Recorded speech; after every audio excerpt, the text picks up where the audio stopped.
First semester first exam வந்து உங்களுக்கு இது இருக்கும், எடுகேஷன் சைக்காலஜி. செகண்ட் வந்து contemporary India and education, teaching and learning, language across the curriculum. இது எல்லாமே மத்தியானம் எக்ஸாம் இருக்குது. ஓகேவா? மத்தியானம் கண்டினியூஸாக எக்ஸாம் இருக்குது.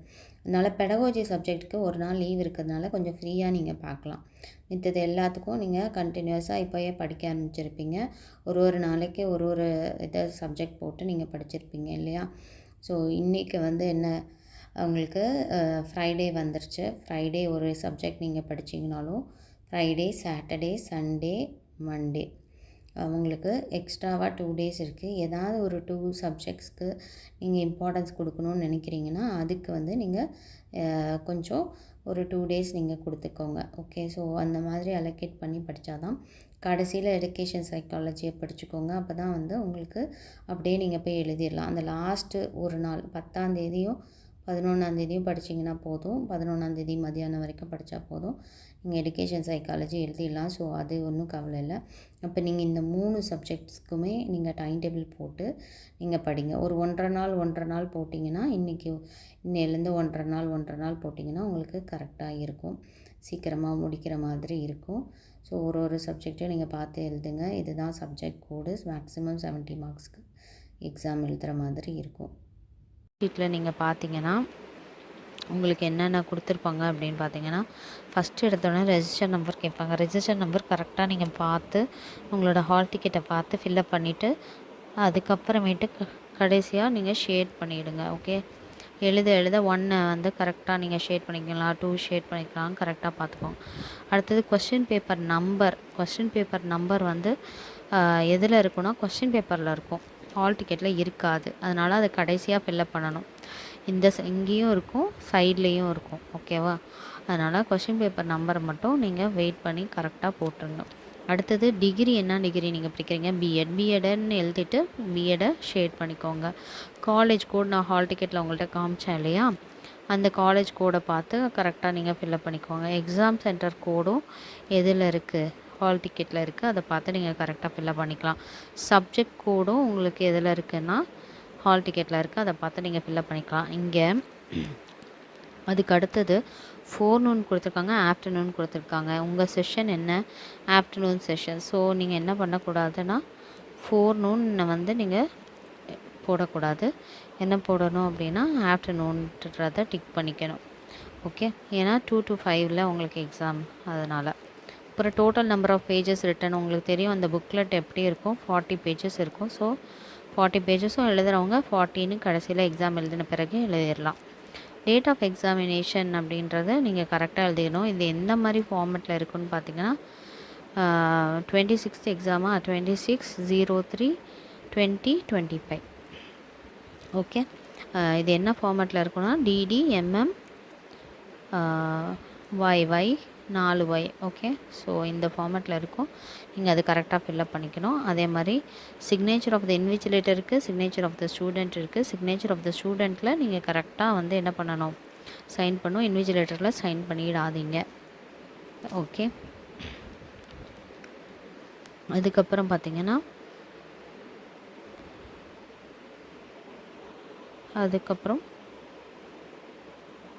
கீழே பார்த்தீங்கன்னா பிஎட் டிகிரியை டிக் பண்ணிக்கோங்க. பிஎட்டா எம்எடான்னு கேட்பாங்க. பிஎஸ்சி பிஎட் படிக்கிறவங்களாம் இருக்காங்க. ஸோ பிஎட் நீங்கள் டிக் பண்ணிவிட்டு date of examination as usual DDMM YY இருக்கும். ஸோ 26/03/2025. சப்ஜெக்ட் கோடு உங்களுக்கு வந்து BD1EP இருக்கும். நீங்கள் அதை அப்படியே பார்த்து ஹால் டிக்கெட் பார்த்து எழுதிக்கோங்க. கீழே வந்து எடுகேஷன் சைக்காலஜின்னு நீட்டாக எழுதிக்கோங்க. இங்கே வந்து இங்கே கேட்டிருப்பாங்க சப்ஜெக்ட் நேம் என்னன்னு சொல்லிட்டு சப்ஜெக்ட் நேம் எழுதிக்கோங்க. இதுதான் உங்களோட ஆன்சர் ஷீட்டு ஃப்ரண்ட் பேஜு. இதை பார்த்து நீங்கள் கரெக்டாக ஃபில்லப் பண்ணிக்கோங்க. ஓகே, இப்போ பார்த்தீங்கன்னா உங்களுக்கு எத்தனை பேஜஸ் கொடுப்பாங்க பார்த்தீங்கன்னா, ஹால் டிக்கெட்டில் உங்களுக்கு எல்லா டீட்டெயில்ஸும் கொடுத்துருப்பாங்கன்னு சொன்னேன் இல்லையா. ஸோ எக்ஸாமினேஷன் சென்டரு, காலேஜ் கோடு, இது எதுவுமே நமக்கு தெரியாது. ஸோ அதெல்லாம் கூட நம்ம இங்கேருந்து பார்த்து எழுதிக்கலாம். அதே மாதிரி ரெஜிஸ்ட்ரேஷன் நம்பர் உங்களோடது தெரியல ஃபஸ்ட் இயரில், அதனால் பார்த்து எழுதுங்க, கரெக்டாக வந்து நீங்கள் ஃபில்லப் பண்ணுங்கள். உங்களோட இந்த டீட்டெயில்ஸும் தேவையில்லை இல்லையா. ஸோ அதெல்லாம் கொடுத்துருக்காங்க. இங்கே சப்ஜெக்ட் கோடு இருக்கும். அதை நீங்கள் பார்த்து எழுதிக்கலாம். அதே மாதிரி சப்ஜெக்ட் நேமும் இருக்கும், இதையும் நீங்கள் பார்த்து ஆன்சர் ஷீட்டை ஃபில்லப் பண்ணி வச்சுக்கலாம். ஒன்லி கொஸ்டின் பேப்பர் நம்பர் மட்டும் நீங்கள் கொஸ்டின் பேப்பரில் பார்த்து நீங்கள் ஃபில்லப் பண்ணி வச்சுக்கலாம். அப்புறம் உங்களோட சிக்னேச்சர் போட்டிருக்கீங்களா அப்படிங்கிறதையும் நீங்கள் பார்த்துக்கணும். சிக்னேச்சரை நீங்கள் போடாமல் விட்டுறாதீங்க, சிக்னேச்சர் நீங்கள் போட்டு வச்சுக்கோங்க. உங்களோட ஃபோட்டோ ஒன்று உங்களே காலேஜில் ஒட்டி கொடுத்துருப்பாங்க இல்லையா, ஸோ அது உங்களோட ரெஜிஸ்டர் நம்பர் எல்லா டீட்டெயில்ஸுமே மேக்ஸிமம் இங்கே இருக்குது. ஒன்லி கொஸ்டின் கோடு மட்டும் இங்கே இருக்காது. ஸோ இப்படி தான் உங்களோட ஹால் டிக்கெட் இருக்கும். ஹால் டிக்கெட் வந்தோடனே நீங்கள் அதை பத்திரமா வச்சுக்கோங்க. அது இல்லாமல் எக்ஸாமுக்கு போக முடியாது. அவங்களோட ஐடி கார்டும் ஹால் டிக்கெட்டும் ரொம்ப முக்கியம். பென் பேப்பர் எப்படி ரொம்ப முக்கியமோ நீங்கள் எக்ஸாம் எழுத போகிறதுக்கு, அது மாதிரி ஐடி கார்டு இல்லாமல் போனீங்கன்னா அலோவ் பண்ண மாட்டாங்க.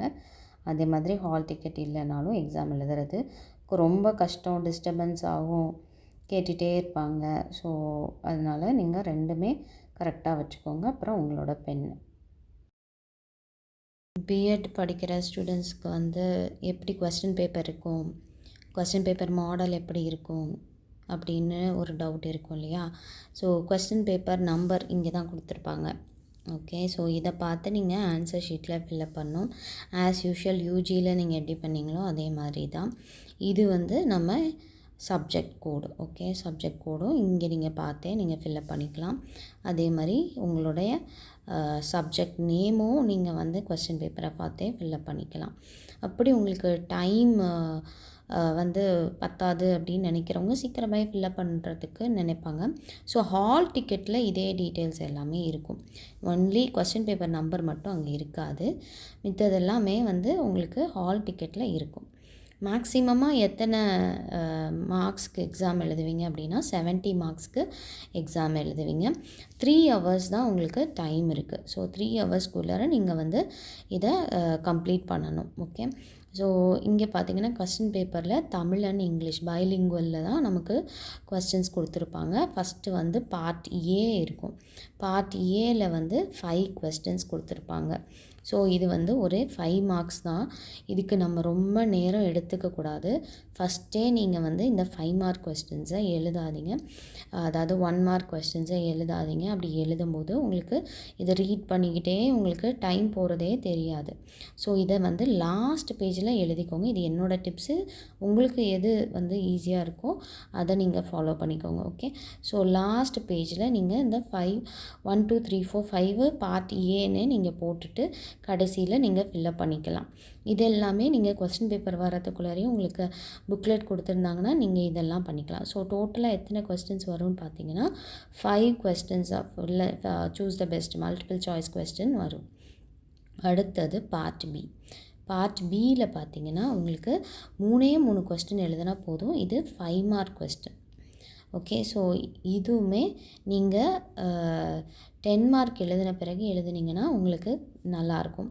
இது வெறுமனே என்னதுன்னா 3 கொஸ்டின் தான், அது 5 mark கொஸ்டின். ஓகே, ஸோ டோட்டலாக இங்கே வந்து 15 markக்கு நீங்கள் எழுதணும். ஸோ இதுக்கு நீங்கள் நிறைய டைம் எடுத்துக்காதீங்க. இதில் 5 unitsலேருந்தும் கேட்பாங்க. ஒரு யூனிட்லேருந்தும் தனித்தனியாக ஒரு கொஸ்டின்ஸ் கேட்பாங்க. இதில் எந்த யூனிட்லேருந்துனாலும் நீங்கள் 3 questions சூஸ் பண்ணி எழுதலாம். Okay, only 3 questions. இந்த 2 questions வந்து தேவையில்லை. அவுட் ஆஃப் 5ன்னு இங்கே கொடுத்துட்டாங்க. ஓகே, ஸோ அடுத்தது பார்த்திங்கன்னா நமக்கு பார்ட் சியில் வந்து கொஸ்டின்ஸ் கொடுத்துருக்காங்க. அதாவது இங்கே கொடுத்துருப்பாங்க எய்தர் ஆர் கொஸ்டின்ஸ். யூனிட் 1ல் 2 questions கேட்பாங்க. இந்த 2 questionsல் நீங்கள் ஏதாவது ஒன்று எழுதுனா போதும். ஸோ டோட்டலாக எத்தனை கொஸ்டின்ஸ் இருக்கும் பார்ட் சிலன்னு பார்த்தீங்கன்னா 5 questions இருக்கும். 5 questions இருக்கும். 5 questionsக்கும் எய்தர் ஆர் கொடுத்துருப்பாங்க. இதில் ஏதாவது ஒன்று நீங்கள் சூஸ் பண்ணி எழுதணும். ஸோ டோட்டலாக இங்கே நீங்கள் எழுத போகிற மார்க்ஸ் தான் வந்து இருக்கிறதுலே highest score 50 marks. So first நீங்கள் எப்பொழுதும் பார்ட் சி எழுதுனீங்கன்னா உங்களுக்கு ரொம்ப ஈஸியாக இருக்கும். அப்போ நீங்கள் நிறையா மார்க்ஸை ஸ்கோர் பண்ணவும் உங்களுக்கு டைம் அதில் ஸ்பெண்ட் பண்ணவும் உங்களுக்கு கிடைக்கும். ஸோ இந்த ஃபஸ்ட்டு பார்ட் சியை எழுதி முடிச்சுட்டு அதுக்கப்புறம் பார்ட் பியை நீங்கள் சூஸ் பண்ணிங்கன்னா உங்களுக்கு ஈஸியாக இருக்கும். அதுக்கப்புறம் நீங்கள் ஏபிசிடின்னு கூட எழுதுனா கூட போதும். இந்த மல்டிபிள் சாய்ஸ் கொஸ்டினுக்கு நீங்கள் அவசரமாக டைம் இல்லை அப்படின்னு நினைக்கிறவங்களுக்கு நான் இந்த டிப்ஸை சொல்கிறேன். இல்லை டைம் இருக்குன்றவங்க ஆன்சரை கரெக்டாக எழுதிடுங்க. ஆப்ஷன் ஏன்னு போட்டு நீங்கள் ஆன்சரை எழுதிடுங்க.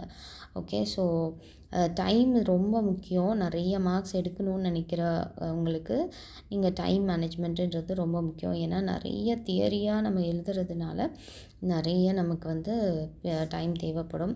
இந்த 10 மார்க்லலாம் நிறைய டயக்ராம்ஸ் நீங்கள் வந்து போட்டு நீங்கள் வரைங்க. அதே மாதிரி கொஞ்சம் எழுதியும் கொடுங்க. அப்போ தான் பேஜ் கவர் பண்ண முடியும். ஸோ எப்படி நீங்கள் பேஜ் கவர் பண்ணணும், எப்படி எழுதணும் அப்படின்றத நான் சொல்கிறேன். சப்போஸ் இதை வந்து ஒரு ஆன்சர் புக்லெட்டாக நினச்சிக்கோங்க. இதுதான் உங்களோட booklet. Okay, so note book actually சும்மா நான் புக்லெட் மாதிரி காமிக்கிறேன். அந்த புக்லெட்டில் இப்போ நான் வந்து இதுதான் ரைட் சைடில் தான் ஃபஸ்ட் பேஜ் ஸ்டார்ட் ஆகும் இல்லையா. ஸோ ரைட் சைடில் ஃபஸ்ட் பேஜில் நான் என்ன சொன்னேன், கொஸ்டின் பேப்பரில் பார்ட் சி, அதாவது 10 மார்க்கை ஸ்டார்ட் பண்ணுங்கள் அப்படின்னு சொன்னேன் இல்லையா. 10 மார்க்கை ஸ்டார்ட் பண்ண சொன்னேன். இது ஃபஸ்ட் பேஜ். 10 மார்க் அப்படின்னும் போது உங்களுக்கு எத்தனை பேஜஸ் எழுத சொல்லுவாங்கன்னா 5 to 6 பேஜஸ் எழுத சொல்லி அங்கேயே கொடுத்துருப்பாங்க உங்களுக்கு இன்ஸ்ட்ரக்ஷன். நீங்கள் வந்து ஸோ நான் என்ன சொல்கிறேன், இப்போ 6 பேஜஸ் நம்ம எடுத்துக்கிட்டோன்னா நமக்கு, அதாவது இந்த புக்லெட் ஃபுல்லாகவே டோட்டலாக வந்து 40 பேஜஸ் இருக்கும். புக்லெட்டில் வந்து டோட்டலாக 40 பேஜஸ் இருக்கும். ஓகேவா. ஸோ இந்த 40 பேஜஸில் நம்ம எப்படி அலோகேட் பண்ணி எப்படி நம்ம வந்து எழுதுனா நம்ம பேப்பர்ஸ் ஃபுல்லாக கவர் பண்ண முடியும், இந்த புக்லெட் ஃபுல்லாக கவர் பண்ண முடியும். அப்படி சப்போஸ் நிறைய பேரால் பண்ண முடியாது, 6 பேஜஸ் கவர் பண்ண முடியாது, அவங்க ஃபாஸ்ட் ரைட்டராக இருக்காமல் இருப்பாங்க. ஸோ அவங்க வந்து இந்த ஆப்ஷனை எடுக்காதீங்க. நீங்கள் 5 பேஜஸாக குறைச்சிக்கோங்க 10 மார்க்குக்கு. ஓகேவா. இது கட்டாயம் கிடையாது 6 பேஜஸ் வந்து எழுதணும்னு சொல்கிறது. பட் 5 பேஜஸ் எழுதணுங்கிறது மேண்டேட்ரி. ஓகேவா. ஸோ அப்போ 5 பேஜஸ் நம்ம எப்படி அலோகேட் பண்ணலான்னா, நீங்கள் பென்சிலில் ஜஸ்ட் இங்கே நீங்கள் வந்து 1ன்னு போட்டுக்கோங்க. ஃபஸ்ட்டு எடுத்தோடனே புக்லெட்டை வாங்கினோடனே 1 3 வந்துடுச்சா. இப்போது அடுத்தது 5 இப்போ லெஃப்ட் சைடில் முடியும் நமக்கு. 6th பேஜ் முடிஞ்சிருச்சு. 6th பேஜ் முடிஞ்சிருச்சு இல்லையா. ஸோ 6th பேஜுக்கு வந்து ஒரு கொஸ்டினை நீங்கள் முடிச்சிட்டிங்கன்னு அர்த்தம். ஃபஸ்ட் கொஸ்டின் 10 மார்க்கை நீங்கள் கம்ப்ளீட் பண்ணிட்டீங்க. அதை நீங்கள் பென்சிலில் நோட் பண்ணி வச்சுக்கிட்டிங்கன்னா உங்களுக்கு ஈஸியாக இருக்கும். ஓகே, ஸோ இதே மாதிரி நீங்கள் செகண்ட் கொஸ்டினும் கம்ப்ளீட் பண்ணிங்க. 1 2 3 4 5 6 போட்டு செகண்ட் கொஸ்டினும் கம்ப்ளீட். நான் 40 பேஜஸ் எப்படி கவர் பண்ணணுங்கிறத நான் சொல்கிறேன். நீங்கள் அதுக்கு தகுந்த மாதிரி 5 பேஜஸ் கவர் பண்ணுறவங்க அதுக்கு தகுந்த மாதிரி நீங்கள் குறைச்சிக்கோங்க. ஓகே, 10. அப்போ இது தேர்ட் கொஸ்டினும் இதே மாதிரி வந்துடும். அப்போ டோட்டலாக எத்தனை கொஸ்டின்ஸ் நம்ம எழுதணும், 5 கொஸ்டின்ஸ்க்கும் இதே மாதிரி நீங்கள் பண்ணிட்டீங்கன்னா அப்போ நீங்கள் 10 மார்க்குக்கு டோட்டலாக 6 into எத்தனை பேஜஸ், 6 பேஜஸ் கவர் பண்ணிங்கன்னா 36 பேஜஸ் நீங்கள் இதிலே கவர் பண்ணிடுவீங்க. ஓகே, ஸோ 6 கொஸ்டின்ஸாக நம்ம கவர் பண்ணுறோம் இல்லை, 5 கொஸ்டின்ஸ். 5 into 6 நமக்கு 30 பேஜஸை வந்து நம்ம இங்கேயே கவர் பண்ணிட்டோம். ஓகேவா. பேலன்ஸ் இருக்கிறத எப்படி கவர் பண்ணணும் அப்படின்னு பார்த்தீங்கன்னா, இப்போ 5 கொஸ்டின்ஸ் நம்ம எழுதிட்டோம், 6 பேஜஸ்க்கு நம்ம எழுதியிருக்கோம். ஓகே, 6 பேஜஸ்க்கு 5 கொஸ்டின்ஸ், டோட்டலாக 30 பேஜஸ் நம்ம கவர் பண்ணிட்டோம். இது வந்து 10 மார்க். இதே வந்து 5 மார்க்ஸ்க்கு நான் என்ன சொல்லுவேன், 1 2 3 ஒரு 3 பேஜ் தான் நீங்கள் எழுத வேண்டியது. ஓகே, 5 மார்க்ஸ்க்கு நீங்கள் எத்தனை பேஜஸ் எழுத வேண்டியதாக இருக்குது, 3 பேஜஸ். இது ஃபஸ்ட் கொஸ்டின். அடுத்தது செகண்ட் கொஸ்டின் எழுதுவீங்க, அடுத்தது தேர்ட் கொஸ்டின் எழுதுவீங்க. அவ்வளோதான், 3 கொஸ்டின் தானே. ஸோ 3 கொஸ்டினுக்கு 3 பேஜஸ். அப்போது 3 3s are எத்தனை பேஜஸ் உங்களுக்கு முடிஞ்சிருச்சு, 9 பேஜஸ் நீங்கள் கவர் பண்ணிடுவீங்க. அடுத்தது ஒரே ஒரு லாஸ்ட் பேஜ் இருக்கும், அதாவது இந்த லெஃப்ட் சைடில் ஒரே ஒரு லாஸ்ட் பேஜ் இருக்கும். அந்த லாஸ்ட் பேஜில் தான் நான் போனோடனே பார்ட் ஏன்னு எழுதிக்கோங்க. பார்ட் ஏன்னு எழுதிட்டு 1 2 3 4 5ன்னு போட்டுட்டு என்ன ஆப்ஷன் கடைசியில் உங்களுக்கு டைம் இல்லைன்னா என்ன ஆன்சர் வருதோ அதை நீங்கள் எழுதிட்டிங்கன்னா இந்த செக்ஷன், இந்த பேஜ் நீங்கள் கவர் பண்ணி முடிச்சிட்டிங்க. டோட்டலாக 40 பேஜஸ் நீங்கள் கவர் பண்ணி முடிச்சிடலாம். ஓகே, ஸோ டோட்டலாக இப்போ இங்கே 9 பேஜஸ் ஆகிடுச்சு. பார்ட் ஏக்கு நம்ம என்ன சொல்லியிருக்கோம், ஒரே ஒரு பேஜ் தான், அது last page. Okay, last page. Part பிக்கு நான் என்ன சொன்னேன், பார்ட் பிக்கு நம்ம 9 பேஜஸ் எடுத்திருக்கோம். பார்ட்டு சி அதுதான் ரொம்ப நிறைய பேஜஸ், அது வந்து 30 பேஜஸ் நான் கவர் பண்ணுறதுக்கு நான் சொன்னேன். ஸோ டோட்டலாக 40 பேஜஸ் நம்ம கவர் பண்ணிடலாம் நம்மளோட புக்லெட்டில். ஸோ நீங்கள் நல்லா எழுதுனீங்க, நல்லா புரிஞ்சு எழுதுனீங்க, அண்டர்ஸ்டாண்ட் பண்ணி இந்த பேஜஸ் கவர் பண்ணிங்கன்னா உங்களுக்கு மேக்ஸிமம் மார்க்ஸ் உங்களுக்கு கிடைக்கும். அதே மாதிரி உங்களுக்கு நீங்கள் எழுதும்போது ஹெட்டிங்கெல்லாம் நல்ல ஸ்டிக் பெனில் எழுதிட்டு அதுக்கப்புறம் உங்களோட ஆன்சர்ஸ் எழுதுனீங்கனாலும் உங்களோட ப்ரெசன்டேஷன் ரொம்ப முக்கியம். எப்படி ஒரு டீச்சர் வந்து ஒரு கிளாஸை ப்ரெசென்ட் பண்ணுறாங்க அப்படிங்கிறதா நம்ம ஏன்னா பிஎட் படிக்கிறோம் இல்லையா. ஸோ அதனால் நீங்கள் கரெக்டாக அதன்படி நீங்கள் பண்ணிவிடுங்க. கரெக்டாக நீங்கள் ப்ரெசென்ட் பண்ணீங்க